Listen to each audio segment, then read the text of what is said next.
Assalamualaikum warahmatullahi wabarakatuh. Perkenalkan, nama saya Suherni dengan NIM 1904030114 dari perwakilan dari kelompok 4 yang akan menjelaskan pengertian dari solvabilitas itu sendiri. Baik, rasio solvabilitas adalah matriks yang digunakan untuk mengukur kapasitas bisnis membayar utang sebagai dasar penilaian kreditur. Nah, dalam solvabilitas, stakeholder perusahaan, terutama seorang kreditur, itu bisa menilai seberapa mampu perusahaan untuk menyelesaikan kewajiban finansialnya, baik jangka panjang maupun jangka pendek, dengan jaminan aktiva atau kekayaan yang dimiliki oleh perusahaan. Assalamualaikum warahmatullahi wabarakatuh. Perkenalkan, nama saya Sita Mirafifa dengan NIM 1904030134 kelas MBS 6E. Di sini saya akan memaparkan sedikit tentang tujuan rasio solvabilitas. Yang pertama itu meringkas kondisi finansial perusahaan pada kreditur. Perhitungan rasio solvabilitas adalah aktivitas yang sangat krusial bagi reputasi perusahaan di mata kreditur. Kreditur perusahaan yang membutuhkan data solvabilitas adalah lembaga peminjam uang, perusahaan anjak piutang, asuransi, dan hingga investor. Yang kedua adalah menilai kemampuan bisnis membayar bunga. Salah satu konsekuensi bertransaksi secara kredit adalah bunga, dan ini berlaku juga antara perusahaan dan para krediturnya. Yang ketiga, memberi informasi kesehatan neraca. Neraca keuangan yang sehat dengan modal dan aktiva seimbang merupakan angin segar bagi para kreditur perusahaan. Dan yang keempat, estimasi total pinjaman saat jatuh tempo pembayaran. Tujuan terakhir perhitungan rasio solvabilitas adalah supaya kreditur bisa mengetahui total uang bisa didapatkannya dari pembayaran kredit perusahaan. Mungkin cukup pemaparan dari saya. Wassalamualaikum warahmatullahi wabarakatuh. Assalamualaikum warahmatullahi wabarakatuh. Saya atas nama Sri Rezeki Harun dari kelas MBS 6E dari kelompok 4. Adapun yang materi saya itu manfaat dari rasio solvabilitas. Yang pertama itu menganalisis posisi perusahaan jika dilihat dari kewajiban utang piutangnya.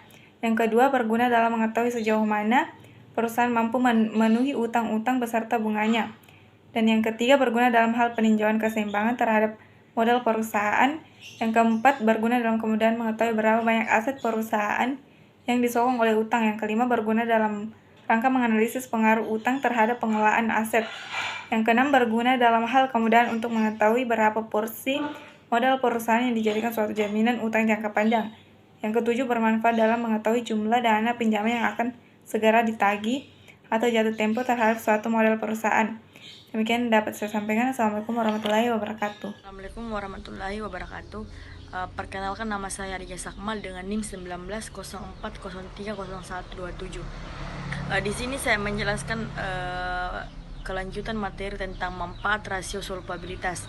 Di mana yang pertama itu ada meringkas kondisi finansial perusahaan pada kreditur. Perhitungan rasio solvabilitas diantaranya adalah aktivitas yang krusial bagi reputasi perusahaan di mata kreditur. Kemudian ada kreditur perusahaan yang membutuhkan data solvabilitas, diantaranya ada pada lembaga peminjam uang, perusahaan, pajak hingga piutang, investor juga asuransi. Selanjutnya ada berfungsi juga untuk menilai kemampuan bisnis dalam membayar bunga. Salah satu konsekuensinya bertransaksi secara kredit adalah diantaranya bunga yang kemudian berlaku antara kreditur dan perusahaan. Kemudian ada juga memberi informasi mengenai kesehatan neraca keuangan yang sehat dengan aktiva seimbang dan modal yang merupakan angin segar bagi para kreditur perusahaan. Nah, data tentang kesehatan neraca ini juga salah satunya bisa didapat melalui perhitungan solvabilitas. Estimasi total peminjam saat jatuh tempo pembayaran tujuan. Bismillahirrahmanirrahim. Assalamualaikum warahmatullahi wabarakatuh. Perkenalkan, nama saya Nur Afni dengan NIM 1904030138 dari kelas MBS 6E.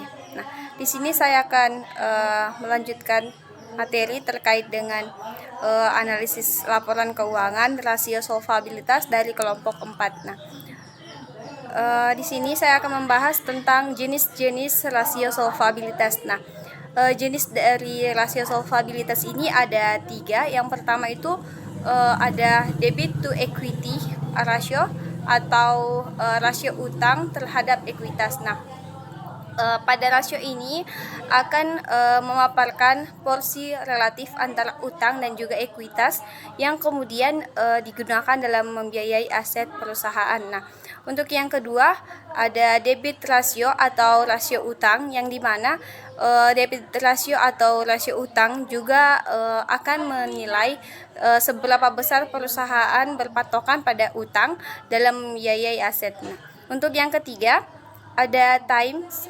interest earned ratio atau rasio ini disebut juga sebagai interest coverage ratio, yang kemudian akan mengukur kemampuan perusahaan dalam melunasi berbagai beban bunga hutang di masa yang akan datang. Nah, mungkin sekian pemaparan materi dari saya, kurang dan lebihnya mohon dimaafkan. Wassalamualaikum warahmatullahi wabarakatuh. Terima kasih. Bismillahirrahmanirrahim. Assalamualaikum warahmatullahi wabarakatuh. Perkenalkan, nama saya Tiara. Baik, langsung saja saya akan melanjutkan materi mengenai rumus rasio solvabilitas. Lebih memahami apa itu solvabilitas serta perhitungan secara partikal. Di bawah ini ada penjelasan tentang rumus rasio solvabilitas. Yang pertama itu debt to asset ratio atau rumus solvabilitas untuk D dibagi E ratio sendiri sangat sederhana, diantaranya total hutang atau debt dibagi dengan total aset perusahaan atau aset.